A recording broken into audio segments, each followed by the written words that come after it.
Hey guys, this is Trenchy back again to bring you another video. This time we are doing the Gothic horror tag created by Anthro Anthropor Anthrophormatic or Formatic Fiend. I'm sorry if I messed up your name, man.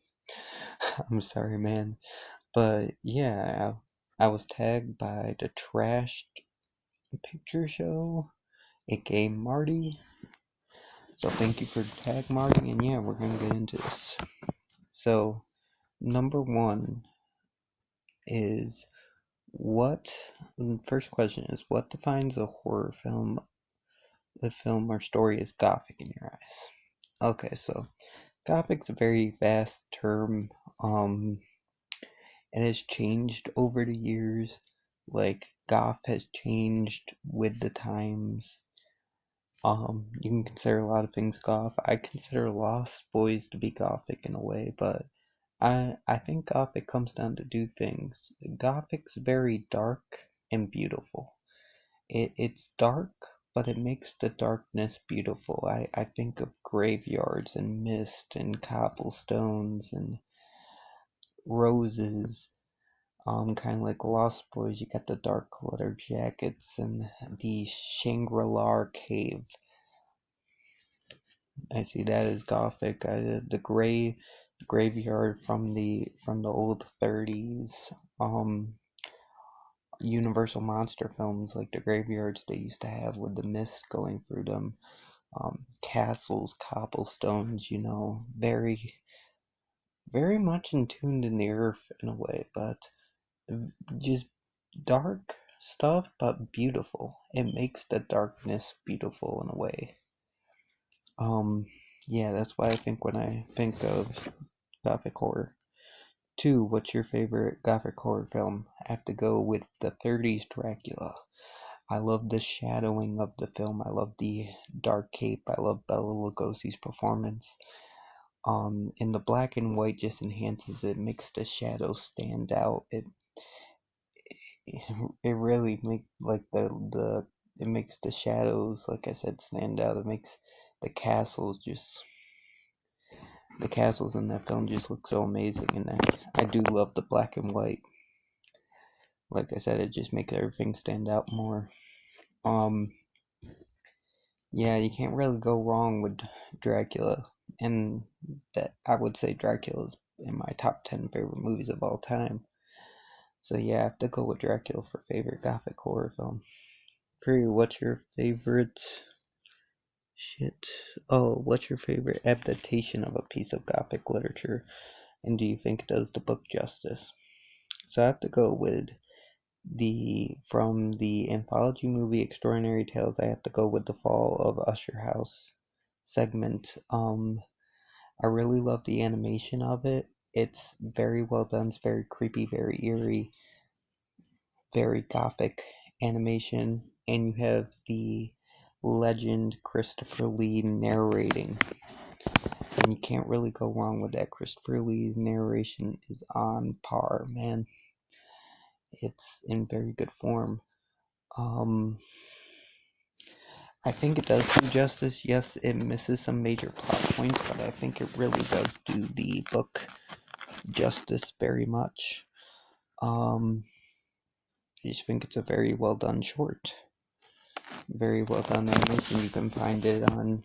You don't have to watch the full movie, even though I do recommend Extraordinary Tales. Really good. But you don't have to watch the full thing. You can just look it up on YouTube. They do have this segment on its own. So yeah, I have to go with the Fall of Usher House from Extraordinary Tales for that. Question number 4. What is your favorite original Gothic horror film, one that's not based on a book? Now, people might argue that this isn't a horror film, but I consider it is, and it is Pan's Labyrinth by Guillermo del Toro. Very Gothic with the fairy tale world and the monsters and stuff. And this girl's literally stuck living with this evil military person.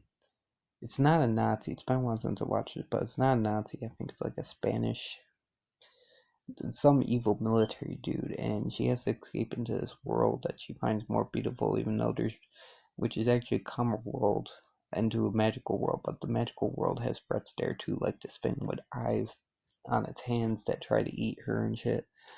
And I say it's a horror movie in a way.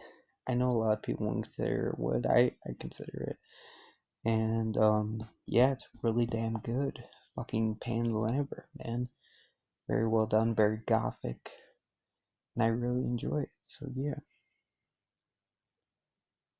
5. Your favorite monster in a gothic horror film? I have to go with the Wolfman from the 30s Wolfman. I love Lon Chaney Jr.'s performance. I love the tragedy of the Wolfman. I've always loved werewolves. Um, I love the look of the wolf itself, the Wolfman itself. I just love this movie. And again, this has the famous graveyard with the mist going through it. Um, this is just a very well done movie. And I really enjoy it.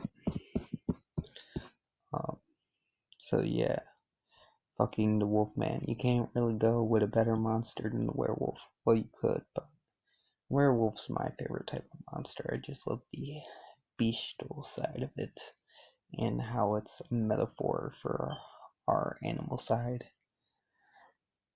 So yeah, that's my number 5. Number 6. Favorite gothic horror film without monsters. I know a lot of people were struggling with this. I did not at all. I went with Sweeney Todd, the Demon Barber of Fleet Street. Can't go wrong with that, man. Him slitting people's throats in the barber chair while he's singing. Very gothic, just the look of Johnny Depp in that film with the Frankenstein type of hair and the paleness, and Helmut Bonham Carter and like the cobblestones of London and just everything. That film is like the anthem of gothicness. It's the ultimate gothic film, and the singing's beautiful, and it's just a great film, man.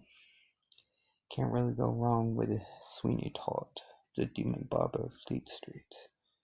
And number 7 is favorite gothic horror soundtrack. Again, Sweeney Todd, Demon Barber of Fleet Street. There's a hole in the pit, and the people full of it are full of shit, you know. Um, I'm trying to remember some of the lyrics, you know.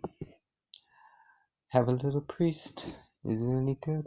Oh, it's so good, at least. And he doesn't enjoy sins of the flesh, so it's pretty fresh. Got got a lot of fat, only where it's sat. You're a poet or something like that? Well, the problem with poet is how do you know it's deceased? Try the priest. You know, the music's just so damn good in that film. The songs are just so catchy, they get stuck in your head, and they're so dark and beautiful at the same time. They're sung beautifully, but the lyrics are so fucking dark. I like the one where they're hunting down Toby. I believe his name's Toby in the sewer, and they're singing. Holy shit. Can't go wrong with that one. Number 8. Favorite gothic story, but in any other form besides film. So you could say video games, music, books, anything. So, I went with the book Mary Riley, which is pretty much the story of Dr. Jekyll and Mr. Hyde, but told by the nurse. I actually have the book, I mean his maid. I have the book, but it's, my shit's all over the place right now, so I don't feel like digging for it, but I do have the book, and it's a very well done book, very well written. The We get to learn a lot about this maid of Mr. Jekyll, and she has her own dark baggage as well that mirrors Dr. Jekyll's baggage that he's bringing throughout the story. With you all know the Dr. Jekyll and Mr. Hyde story. It's just so brilliantly done. Very well written book, very well done. I know Marty chose the movie. I never seen the movie, but the book is fucking fantastic. You need to check this book out. And yeah, I guess I'm done here. wanted to tag, thank you, anthrophormatic, for making this. Thank you, Marty, for tagging me. Now I'm going to tag a few people of my own. I tag Horrific Nightmares JM, aka Jason. I don't know if he's been tagged yet, so I'm going to tag him. I'm going to tag Jen's Reviews from the Grave. I'm going to tag Hobbs Horror. And I think everybody else has been tagged. I know of. Yeah. Shit.